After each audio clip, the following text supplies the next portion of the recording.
We'll see what happens. Now we're going to be loading up into the draft here for game number 1. It's a best-of-5 series between ONIC and APBR. Once again, looking for that grand final slot, getting one step closer to their goal here.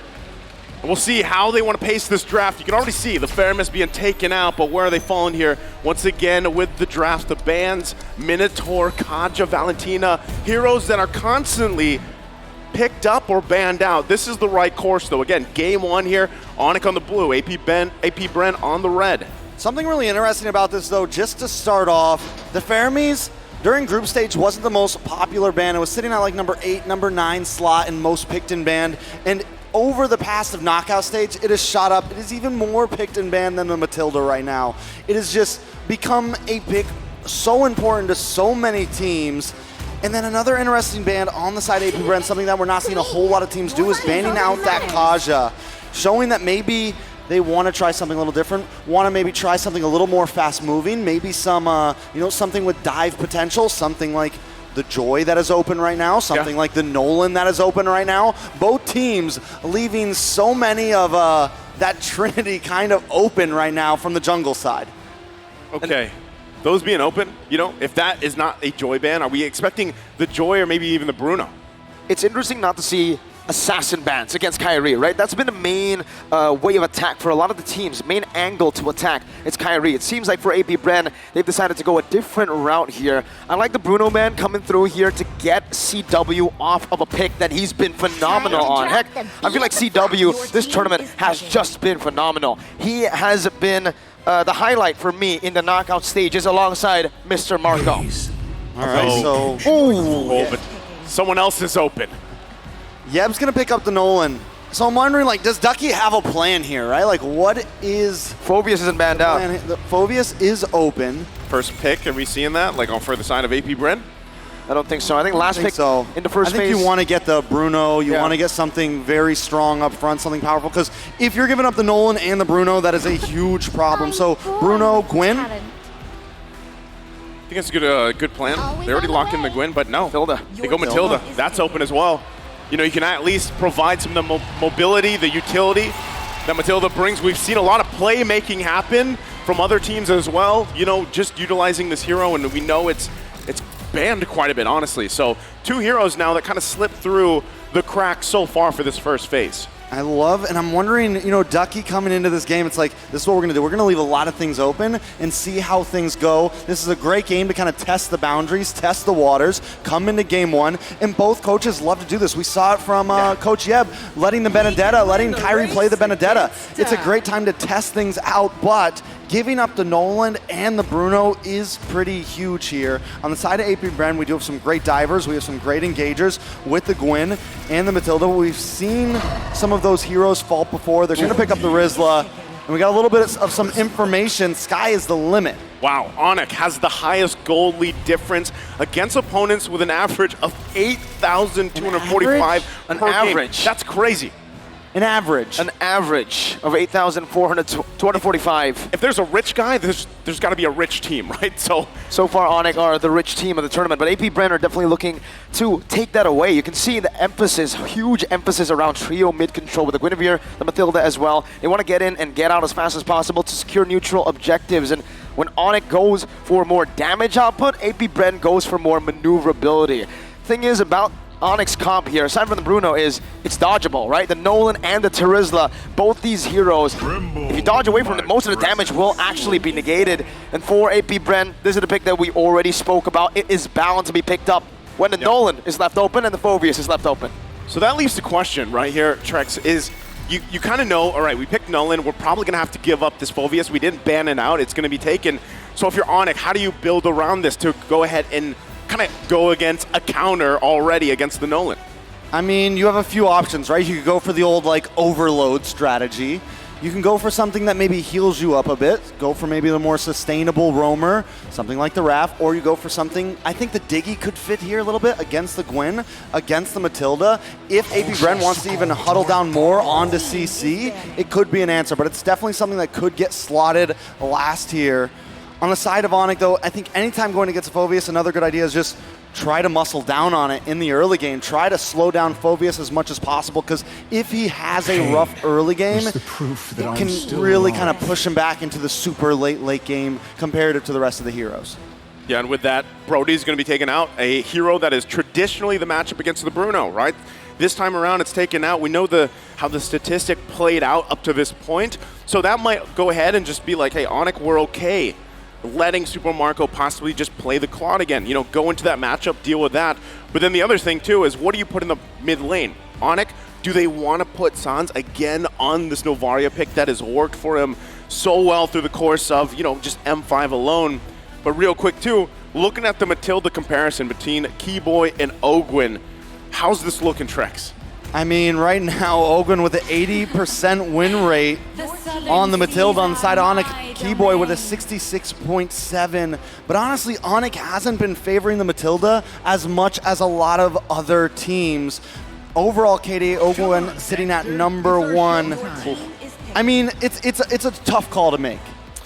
It's interesting, too, because I'm not sure where he lies now in terms of KDA. But remember where Ogwyn was sitting. He was at the top, right? #1. #1. I think it was an 8.8 back before we got to phase of knockouts 2 here. So really, that Matilda comparison alone kind of, you know, lines up with that. Now, once again, the Claude was banned out. Where does this leave Super Marco even for the gold lane against the Bruno matchup? The only hero I can think about right now has to be, you know, the carry and the Beatrix, right? Those two heroes are still up for grabs. The Khalid gets chosen first. They know that, well, Ixia could be a very good choice Matilda as well. With the Matilda, you're right. Oh, we saw that combination. Yeah. Literally just yesterday. It was I think it's a given right here. game number honestly. 5, I believe, right? Against you soon. But you can really see for ONIC here, it's really strange usually to see a Brody ban when a Terizla's already picked up, right? Yeah. I think they know that AP Brand want to go for offense is the best defense kind of route. They want to dive in, and when they do dive in like that, penalty zones will be used in a defensive manner, and that's when the Brody can actually free hit. So it's actually a good read, in my opinion, by ONIC to ban out the Brody, ban out the Claude as well, take any sort of maneuverability away from their gold lane. Like this pickup, Lilia gets locked in, another hero that has been making waves up to this point. Just how much damage you can do. It's nearly up there with Novaria and Valentina, of course, and then the Tigreal to cap it off here for ONIC's lineup. All right, so they have a few answers with the Tigreal, right? They're able to possibly mess up the Khalid here during those sand guards, during those clinch moments. Another thing, a great way to stop Phoveus is to lock him down for enough time that he doesn't even have time to pop the demonic force. And the amount of damage that ONIC is bringing to this game, anyone that gets caught in that implosion could easily be taken out. They have huge damage from Nolan, huge damage from Lilia, huge crit damage from the Bruno. This is an aggressive composition right here. Will it scale though? Like yes, it scales, but is it too all or nothing? It's a good question, right? Oh, Whoa! this was a pickup that, you know, our old good buddy Renmar was hoping for yesterday. It's going to be high noon here, right? Clint Yeehaw. locked in, yeehaw. Super Marco, this is a hero that he loves to pick up. We saw this even back in ISF. It was played with the Claude a lot of the time. So it was either those, and they kind of cornered him into this pocket. He picks it up now in this first game. Even in SPS, right, we did see the Clint start to be very popular amongst, well, for sure, Mr. Marco. Me and Leo even gave him the nickname Sheriff Marco whenever he's on the Clint. So Sheriff Marco's in town. Sheriff Marco's in town. So I think, honestly, it's a great pick. I mean, it's an okay pick. The Ixia is decent, but what it can do is it can kind of kite back with that second skill. If the Nolan's coming after him, it does have some abilities of that, the heroes that are trying to dive onto it, to where Ixia does not have that. So maybe that's going through the mind. Going through the mind or not, we're going to be loading up into the land of Dawn. Once again, game number 1 here, the upper bracket final. The team to start the lead here will have the momentum. It's ONIC versus AP Bren. As we take a look at these early rotations here, Kyrie going to be on the Nolan, who has been constantly banned out. And when it's been locked in, teams have had to come up with an answer against it. Does AP Bren have that answer? They might. There's no other reason you would actually leave the Nolan open unless you already have some countermeasures against it, especially when you're up against Kyrie. Keyboy, very early on, going to be chunked down already by AP Bren. And this is what ONIC will have to deal with the entire day. Every time AP Bren gets a small win, you can hear a big reaction from the crowd. All right, taking a look at some of the emblems. Does look like Sans is going to go for a little bit more utility there, get some movement speed, get some cooldown, but Boots building pretty aggressively, building sustainably, going for some spell vamp there, could be the answer. So far, we've seen the Khalid with so much damage, and we've seen the Khalid actually win out on top of the Terizla recently. It does become a little bit of a skill matchup, but Flapteezy with the movement speed doesn't have to pick up the Boots here, and he can still probably outspeed Boots here. So definitely going to be interesting the way that this EXP lane pans out overall. I'm excited to see how it works. And hold up, so wait, it is, we completely looked over this. It is mid lane Phoveus. Yeah. You know, again, when that Khalid was locked in, we didn't really point it out, but I think a lot of people at this point, they're so used to Few just being like, all right, I'm going to throw a Fredrin in the main lane. Hey, I might throw the Phoveus there, and they make it work usually, right? That's one thing, again, when we talked about both these teams, the capability to go ahead and just channel that hero pool, bring something surprising out, or make it work is what gives them that advantage in a lot of these matches. And again, considering this is what APBR loves to do. Go ahead and focus on these objectives. Penalty zone onto the back view. Now Demonic Force ready. Kalteezy picks up the first turtle. Oh! Raging Sandstorm from Flapteezy as well to claim first blood and a double kill to start things off in game number 1. So before the point that I'm about to give was already shown, having the Phoveus in the mid lane, especially against the Nolan, overall just feels like such a smarter choice than putting it into the XP, because you get to just follow the Nolan around. You get to always be there in these team fights. You get to rotate. So I think it is such a smart maneuver to stick this on to Few. Sometimes it's more of a, oh, we just have to put it there. But I think honestly, this was the plan from the start. Interesting fact here as well. Guinevere and Matilda combination. It's been picked 6 times, but the win rate for M5 is 83%. That is a strong duo, if you will, between the heroes, right? The way they interact. Look at this already, the aggression from Ogwyn. I mean, it's essentially a guaranteed knock-up for the Guinevere. You hit the Circling Eagle, Guinevere just travels around with you. Let's say you knock 2 up. All Guinevere has to do is pop the Violent Requiem, and you don't even have to land your Spatial Migration or anything like that. So definitely works out well. And then all of it just pairs so well. The whole mid-net lane of APBR just complements each other perfectly right now. Again, that's one of the strengths there as well. Having the Nolan, you have the Fracture, it can help you get out of some of those landing spatial migrations, but still the pressure. Whoa! Requiem into the Spatial Migration, into the Demonic Force! That's an implosion by Keyboy, a flicker to the wall. A Demonic Force again for the side of APBR to find a kill. Sound's not gonna be caught in another Spatial Migration.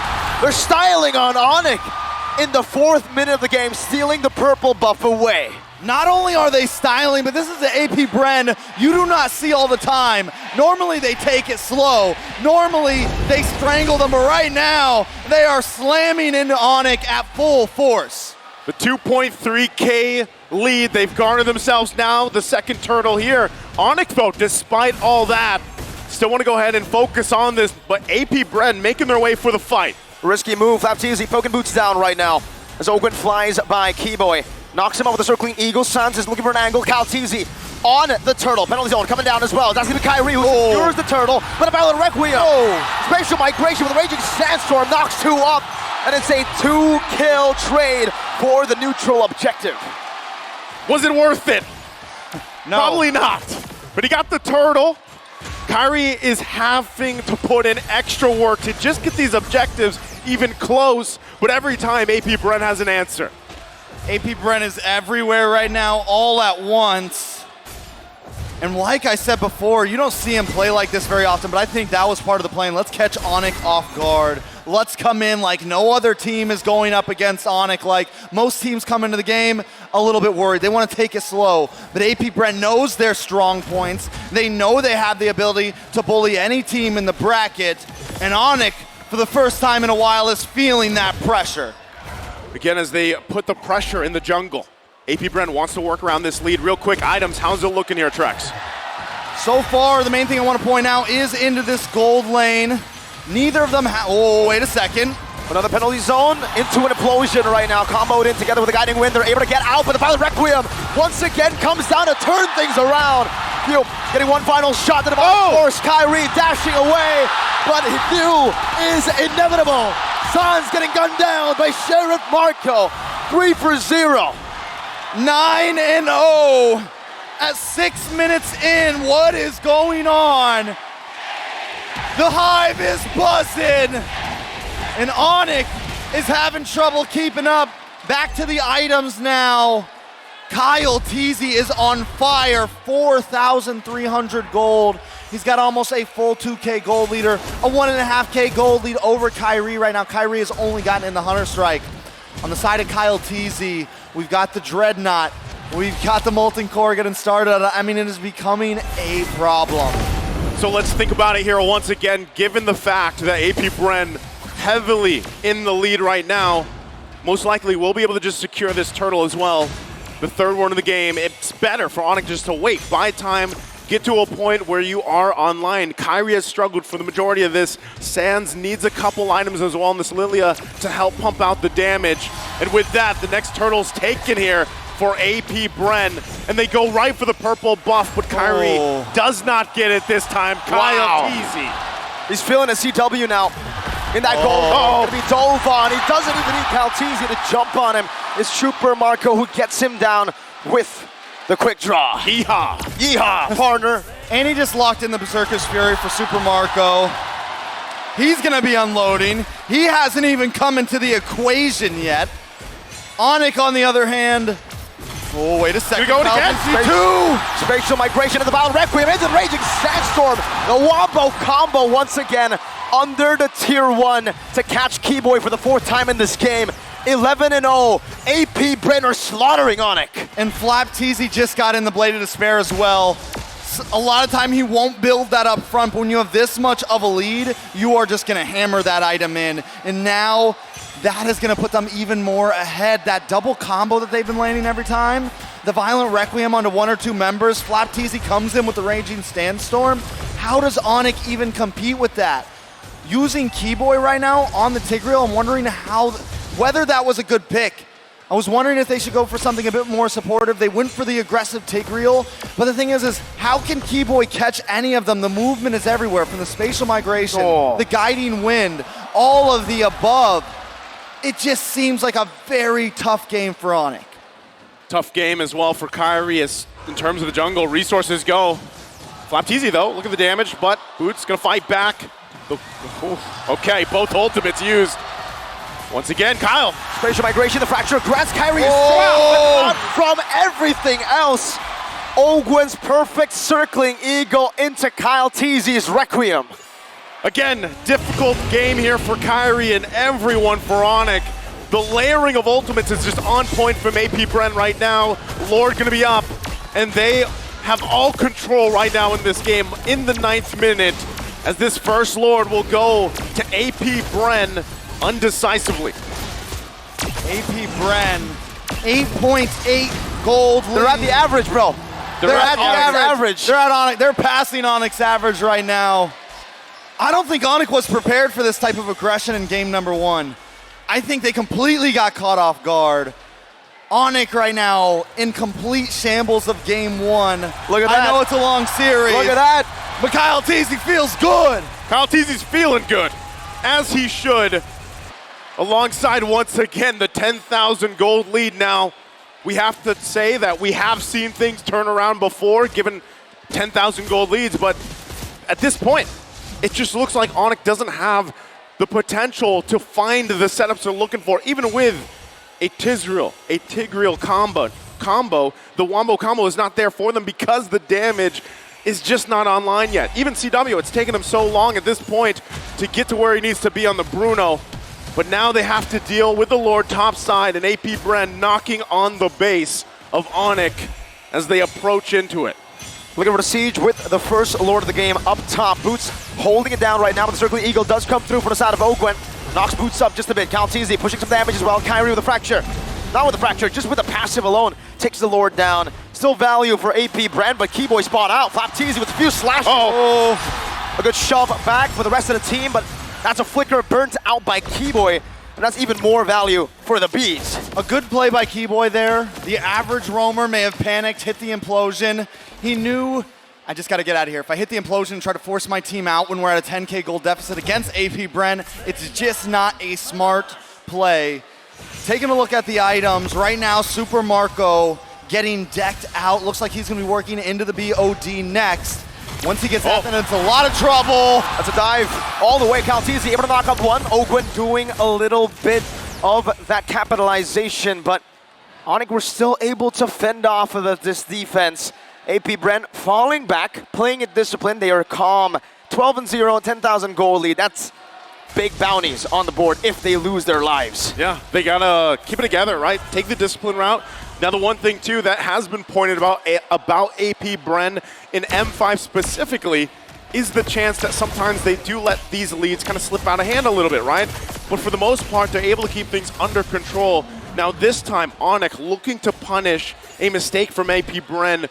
Where could that mistake be when constantly it's AP Bren on the aggressor? We do have to say, if there's any team that could come back onto AP Bren from a 10K gold deficit, if I had to choose one, I would definitely say ONIC. They do have some scaling efforts here with the Lilia. We know how much damage Sans can do or Lilia can do if this game creeps on. Same thing with the Bruno. They have set potential with Keyboy. But that is a long road ahead.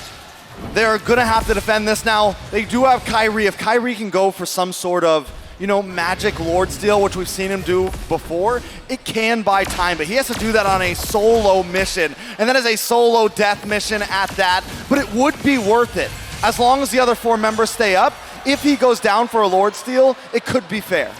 Okay, given the fact that this is gonna be another Lord here for AP Bren, uncontested, no entry points, no angles for ONIC to go, but itemization-wise, they're getting to the point, right? 13 minutes in, they were quite behind. They're still far behind, but they're picking up some key items that could help them in the team fight. 2 Malefic Roars now for them, the Divine Glaive as well for Sans. That's going to be something he needs as well to help with the team fight. But again, when you're dealing with nearly what's across from you economy-wise, item-wise, it's going to be tough to turn these fights around. So they have a little bit longer. Lord going up on the top side. You look at the gold lead between the gold lane, jungle, and mid, you're like, okay, it's not that bad. And then you see a 4,000 gold lead between the XP laners. Flapteezy said in the interview, he's gonna sweep ONIC, and right now, he's feeling that confidence. To really put it into perspective, it takes about 62K gold to have everybody maxed out. ONIC is halfway there, and we're 14 minutes in. And the Lord just came crashing down, taking 1 turret down. Sans gonna be engaged on a good black shoes. And that's a spatial migration in the Violet Requiem. Baited out from AP Bren. Kyrie dealing some damage with the help of CW to clear out that enhanced Lord in the 14th minute of the game. Look at the defend in the mid lane. Raging Sandstorm coming down CW. Still able to dash away. A penalty zone onto Flapteezy. Kyrie jumps through the fracture as well, but spatial migration dodged away from Keyboy. 2 back, no implosion just yet. He already used it initially, and it's not enough CC to lock any of the AP Bren members down. Hey, that held it together. ONIC stays in the game a little bit longer. The way that they juggled that as well, back and forth, didn't lose a single member, honestly, is a miracle in a sense. ONIC able to kind of juggle all of that damage, use the skills correctly, and nobody went down. And this is at a 12,000 goal. Oh! Big shove over. Raging Sandstorm, though, not going to be able to catch anyone. Boots in the back line, finds the penalty zone. Oh! 4 members, almost turning it around, bring it back. Super Marco, grenade bombardment to poke them down. One more shot might take CW out, and he dashes out of it, slides out of the range. Still AP Bren, you're seeing it happen, right? The further the game goes, they gotta respect this damage now from ONIC a little bit more, right? We talked about the key items being picked up, the Malefic Roars, the Divine Glaives, allowing some of this penetration to go through now. It's happening here, but still there's quite a disparity amongst the lanes here, the roles. All right, so taking a look back at these items, CW still trying to bide a bit of time, but he's got the Malefic Roar in now. So he's got 3 items in. He's able to actually punch a nice bit of damage. We saw how fast he can melt down the Lord. Honestly, at this point, AP Bren was testing the waters in a sense of, can we end the game without a Lord here? Can we do something huge here? No. I don't think they can at all. They're definitely going to need the Lord Machines. They need to wait a little bit. They can't try to force this. If they do and they get caught in that bottleneck, ONIC could catch them off guard. The 12,000 gold lead ahead right now, but Super Marco, again, he went for the Great Dragon Spear here as his final item, I believe. Yep. Yeah, and so no win in nature, right? That does give an opportunity to ONIC to maybe look for a dive, a flank towards Super Marco, but for CW, he actually is building towards that win in nature. Yeah, that could change the course of some of these fights. He also just picks up the DHS. Can have that available. Keyboy, though. Caught in the circling eagle into the Battle Requiem, into the spatial migration, and it gets melted down, taken out. That's an unstoppable record for Flapteezy. AP Bren pushing their lead even further, catching ONIC once again, and picking up, this time still, an enhanced Lord. Becoming a little bit of a problem here. ONIC still on the back foot, and I'm talking waves coming in from every angle. If they can pull off another defense, they've got 17 seconds until Keyboy is back up. He was very important to defense. Whoa! Black Shoes barely in time. Flapteezy able to flicker out with a quick sand guard as well, but the demonic force comes down onto the base. AP Bren have dealt with two base. CW's low, very low, forced back, still not dead though. Keyboy respawning back in time, but AP Bren will have an enhanced Lord up top, marching down. You know, there's something really important we got to point out here. ONIC is still yet to get a singular kill. Yeah. Kyrie has not found anybody. What is going on right now? Lord encroaching in. This is a big one. AP Bren looking for an opening to get an initiation fuel. Getting the shield with a photo as well from the side of Ogwin with a guiding wind. Now Flapteezy to be poked down by Sans with the Gloom Spew.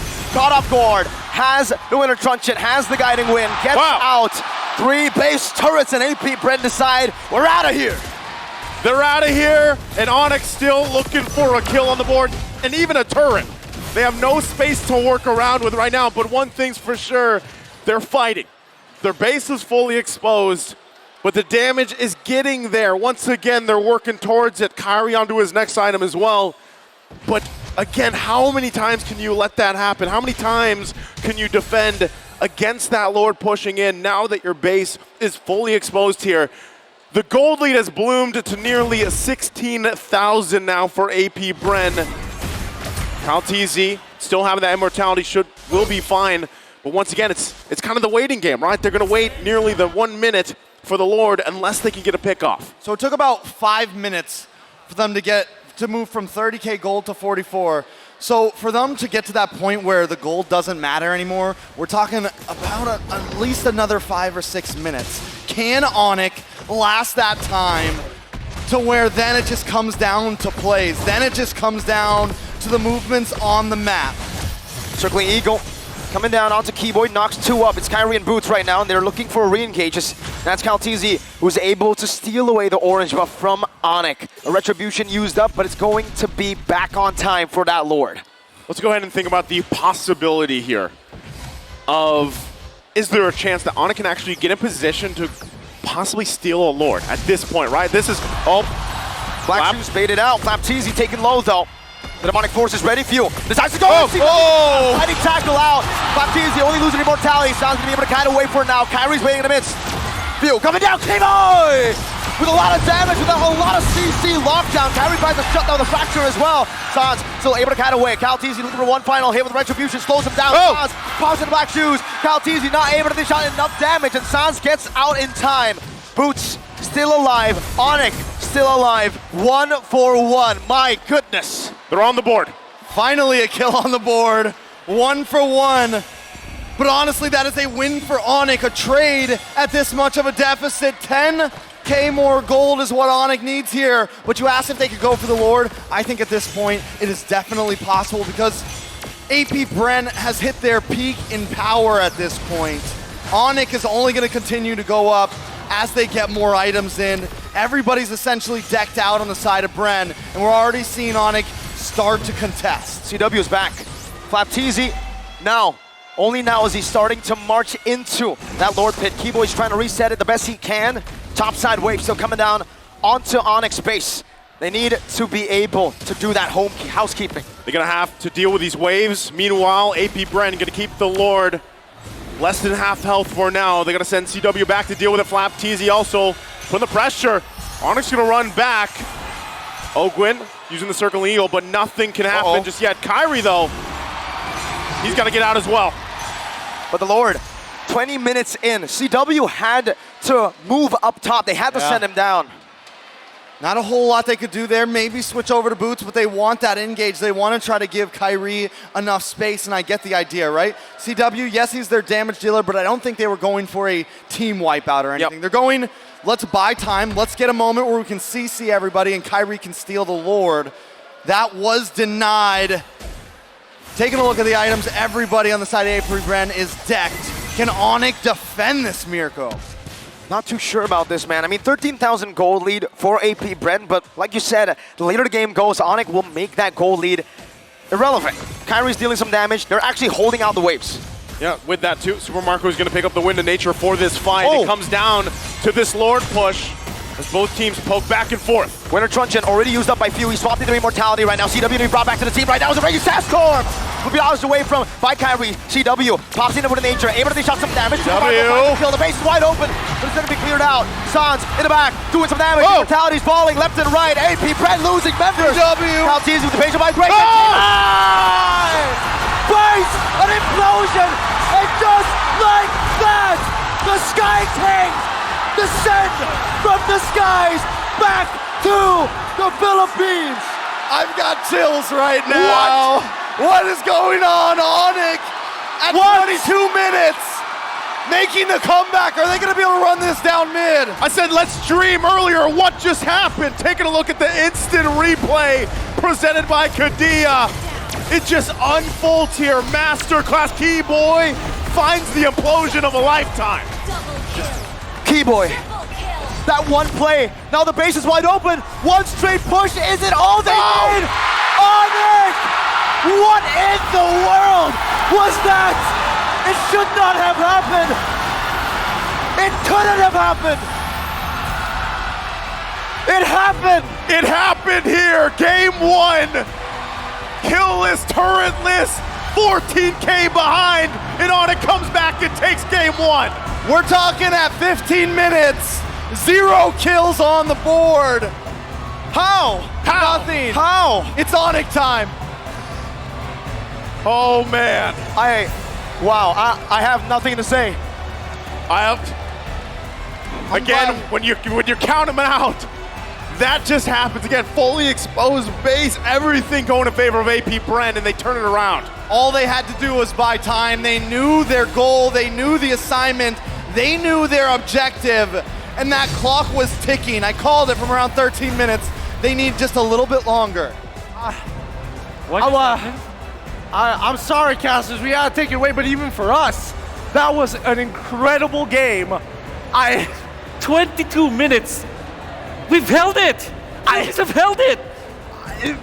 Look, we're at a loss for words for good reason, but we're gonna try and break this down, and especially from our POVs, it looked like an almost impossible situation to come back from. Like, what a goal lead they held from the 12th minute onwards. Like, this should not have happened in the first place. And to be fair, it's not like Bryn or APBR are mindlessly jumping into the opponent. It's not like that. It's not a game where they were just throwing bodies at APBR, at ONIC.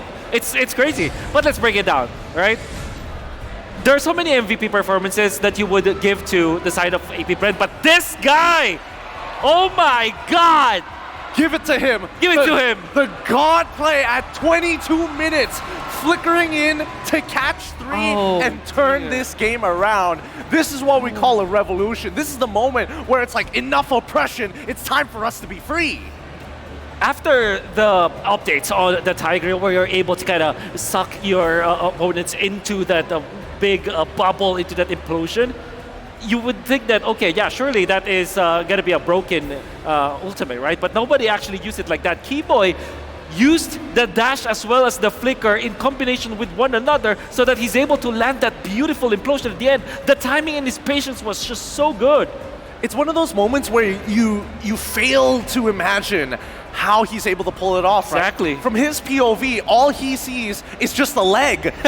Yeah, you're right. He roughly can tell that there's 3 people there. Let's jump into these highlights and really break this down step by step, because I think from the drafting phase alone, we could see that there was a huge priority for the side of AP Bren after the first turtle. It's all about lane prio for AP Bren, which I like, because what they did was to win the laning stage, including the jungle and the side lane, so that they can actually invade time and time again. They're trying to invade all the time, and even after there's a lot of protection from the implosion, it's not enough, because if you're going to be thinking about the lineup of AP Bren, they have 4 dives. Matilda, Guinevere, Phoebus, and Khalid, all very good in the early stages of the game. I mean, they're really hardcore heavy dive, and the momentum that they generated by the 7th minute alone, we're already at 6 minutes, but you can see that the lead increases significantly, and it got even worse for ONIC, because as soon as those tier 1s started to fall, the neutering began. Yes. Purple buff taken away, and then the initiations coming in from Flapteasy enables them to do whatever they want, and when you think it's over, Ogwen's just going to pull them away.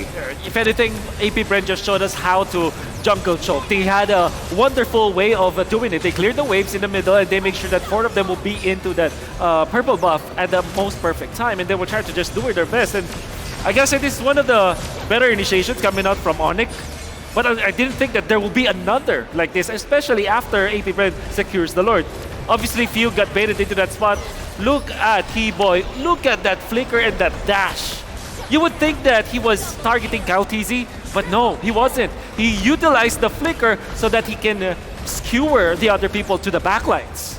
It's one of those moments where the genius of it is most people would hope that when you are pushing your opponents away, that's when you're expected to use your implosion. But instead, he just needed to close the distance. He just needs to be close enough to catch you. Now, let's have a look at the item build here, because this is where it becomes the most important for everybody, right? From emblems, starting from the emblems, immediately we see high priority on we need to be able to fight. I'm already seeing a Master Assassin. I'm already seeing a Concussive Blast coming up from Flap. And it's also important to take note of the Purify that we saw from Mr. Few, so that he's able to utilize this full views to its full advantage from the early stages up until the late stages of the game. So it's not just about the emblems, it's also about the spells that they were able to get. And I gotta dare say, this was AP Bren's game already. Like the way that they drafted it, the way that they composed this lineup against AP Bren, definitely they can win. But, you know, it's not as easy as that. When we look at the items, Gideon, I want to point out one important itemization I saw from Kaltizi in the early stages. Even though they lost, I think it's still genius. They utilized this Molten Essence, casual Molten Essence and Dreadnought Armor for the first 5 minutes of the game. Even when there's no full item yet for the Guinevere, he tanked up everyone. Nobody can touch him from the side of ONIC. And the best part is once he does start getting ahead, he has people like Ogwen to actually pull him out of these dangerous situations with quick follow-ups from, well, especially Flapteasy, the greediest EXP laner I've seen so far. Second item, Blade of Despair, to ensure that they maintain that lead. It's some incredible gameplay, even for Super Marco, right? Second item, Berserker's Fury after the endless battle. It gets extremely dangerous from that point on. But keep in mind, despite the rich guy being Super Marco, breaking down turrets like they're absolutely nothing, as soon as we see the Ice Queen Wong coming up from Gilak Sans, the carry of this game, that's when it started to get really difficult for AP Bren to penetrate into the base. Sans is the only player that I've seen play the Lilia so aggressively against his opponents when being down, what, 14k, 12k? Recalling in front of the champions of MPL Philippines at home stage. He's the only one that can do that. That guy's crazy. He really is. He really is, and he kept the team together. A lot of these base defenses, and especially during these team fights, it's important to keep in mind how they're actually approaching it without a Matilda. They're just trading back and forth constantly, and it's not ideal in some of these senses, but I think it's extremely important to note that when you are deciding on how to approach a situation, and more importantly, once you are that close into the base, from both perspectives. You're looking to defend, but at the same time, AP Bren did not want to get caught and get turned around like that. You saw it at the 15th minute, right? They're just very careful with the way they approach ONIC.